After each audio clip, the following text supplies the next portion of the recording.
The lawyer leaned close, 5 whispered words hanging in the air. Just 5.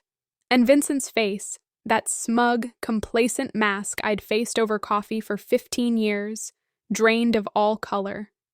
His hands began to tremble, the papers he'd been so eager to sign fluttering like leaves in a gale. For the first time in 3 years, I smiled. But I'm getting ahead of myself. Let me start at the beginning. You need to understand how we arrived at that moment, how the woman everyone wrote off as broken was, in fact, playing the most patient, calculated game of her life. My name is Alexis Dunst. I'm 34, and until 3 months ago, I was Vincent Mercer's wife. 15 years of marriage. That's longer than most Hollywood unions, longer than some nations have existed, and far longer than my patience ever should have stretched. But I am stubborn, a trait I inherited from my grandmother. I met Vincent when I was 17. I'd graduated early, not out of genius, but practicality and a desperate desire to leave my parents' home. I landed a job as a file clerk at Henderson and Price law firm. Minimum wage, maximum paper cuts, but it was mine. By 18, I'd climbed to legal assistant. I was good with details, numbers, and the art of quiet observation. Vincent was 24, charming and fiercely ambitious, dreaming of a real estate empire. He spoke of the future as if it were a possession already in his hands. He said he'd build something incredible. I offered to help file the paperwork. So romantic. We married when I was 19. Our son, Tyler, arrived a year later. I kept working at the firm part-time, raising our boy, building my 401k, saving every spare cent. My grandmother's voice was a constant refrain.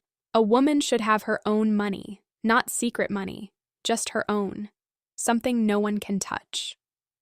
When I was 23, Vincent's business finally took off.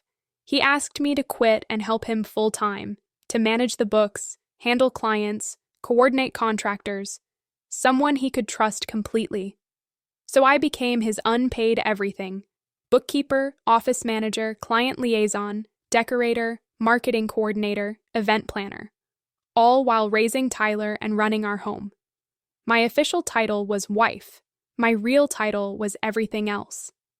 For 11 years, I poured myself into Vincent's dream. For 11 years, he collected the credit, the awards, the recognition. At every industry gala, I was Vincent's wife. At every celebration, he thanked his team, his mentors, his vision, but never quite got around to thanking me. Then, the shift. Decisions made without me. Later and later nights. Criticism of my clothes, my meals, my lack of ambition. As if running his entire operation for free while raising his child was a sign of lethargy. 3 months ago, he delivered the verdict. A Tuesday evening, I was making his favorite dinner, a testament to my enduring, unappreciated effort. He sat me down at the kitchen table, his expression not sad, not apologetic, but purely transactional. "I want a divorce," he said. "I'll take the house, the cars, the business, everything. You can keep Tyler." He said it like he was ordering takeout. "I'll have the assets, hold the child." As if our 15-year-old son was a leftover to be disposed of. I just stared. 15 years, ending between the salt shaker and the butter dish. What I didn't know then was that Vincent had been planning this for months. He'd already hired Harold Whitfield, a pricey lawyer. He'd built his exit strategy while I was meal prepping and scheduling his dental cleanings.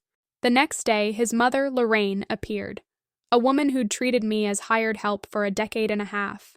With perfectly styled hair and rehearsed sympathy, she patted my hand. "Men have needs, dear." Her marital advice was always rich, given that her own husband lived on the golf course to avoid her. That first week was a blur. Vincent moved me to the guest room. Documents appeared. Settlements were proposed. Everyone saw a devastated woman, a discarded wife, a blindsided victim. But here is the truth Vincent never knew. 3 years ago, I found something, buried in his financial records, a trail he believed was hidden forever, and I had been quietly, patiently preparing ever since. It began on a random Tuesday. Vincent was working late, I was reconciling accounts and found strange transfers, money flowing into unfamiliar places. I dug deeper, following the trail until dawn. What I discovered froze my blood. Our beautiful home had 3 mortgages. We owed $1.1 million on a house worth $850,000. The thriving business was drowning in nearly $500,000 in debt. Maxed credit lines, back taxes, vendor bills. The cars were leased with balloon payments. In total, we were about $300,000 underwater. The money had vanished into cryptocurrency losses, gambling, a secret apartment for a woman I didn't know, luxury watches, and trips I was never invited on. Vincent wasn't building an empire. He was constructing a house of cards with borrowed, burning decks. My first instinct was to confront him. But I knew Vincent. He would twist it, blame me, and possibly come for the one thing I had protected: my own money. My grandmother's voice had guided me well. My IRA from my law firm years had grown to about $180,000, and her inheritance, $340,000 left solely to me, sat in a separate account, never mingled with Vincent's finances. Roughly $520,000 that was legally, irrevocably mine. So I didn't confront. I protected. With my uncle's help, I placed everything into an irrevocable trust for Tyler's future. College, a home, security. Then I documented everything. Every mortgage, every hidden account, every transaction. Copies at my sister's house, in a safe deposit box on an encrypted drive. For 3 years, I waited. I knew men like Vincent always leave. I just had to be ready. When he finally demanded everything in the divorce, he wasn't claiming assets. He was claiming debt. He just didn't realize it yet. I hired a lawyer, Nina Castellano, sharp, no nonsense. She assumed I was broken, too beaten to fight, until I placed 3 binders of evidence on her desk. She read in silence for an hour. When she looked up, her expression had changed from pity to something like awe. "You've known for 3 years," she said. "I was waiting for him to leave," I replied. "When he demands everything, he demands all the debt. He just doesn't understand that yet." The trap was set. All I had to do was play my part, the defeated, gracious loser. And so I did. In mediation, I was fragile, asking for almost nothing, a mere $50,000, my personal things, shared custody. Vincent agreed instantly, likely pitying my weakness. His arrogance swelled. He bought a $15,000 watch. He paraded his new girlfriend Brittany around our home. She even painted my carefully chosen sage green kitchen a soulless builder-grade gray. My supposed best friend Diane became his spy, selling 20 years of friendship for empty flirtation. And my son, Tyler, watched it all, slowly seeing the cracks in his father's facade.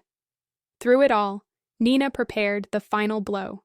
The divorce agreement clearly gave Vincent all assets. Attached was a liability disclosure, every debt, every mortgage, every loan tied to those assets. By signing, he would assume sole responsibility for all $1.9 million of it. The day of the final hearing, Vincent strode in, confident in his Armani suit and new watch. I arrived looking weary and defeated, the perfect picture of surrender. Judge Patricia Holden reviewed the agreement. "You understand you're giving up substantial property?" she asked me. "Yes, Your Honor," I said softly. "I just want my husband to have what he asked for." Vincent signed eagerly, barely glancing at the pages. Then his lawyer, Harold, saw the addendum.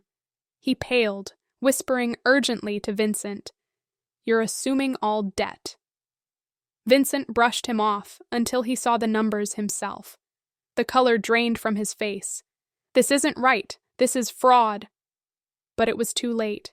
He had signed a waiver refusing a financial audit. The judge was unmoved. "The agreement is final. You have the assets and all associated liabilities." The gavel fell. I walked out without looking back. Behind me, Vincent's world was crumbling. Within weeks, Brittany was gone. The house couldn't be sold. The business collapsed. He faced bankruptcy. My $50,000 settled me into a small apartment with a sage green kitchen. Tyler's future was secured in his trust. I enrolled in interior design courses, finally building my own dream. Vincent showed up at my door months later, a hollowed-out version of himself. "I didn't know it was this bad," he whispered. "You asked for everything except Tyler," I said. "You got exactly what you wanted." I closed the door. For the first time in longer than I could remember, I was free.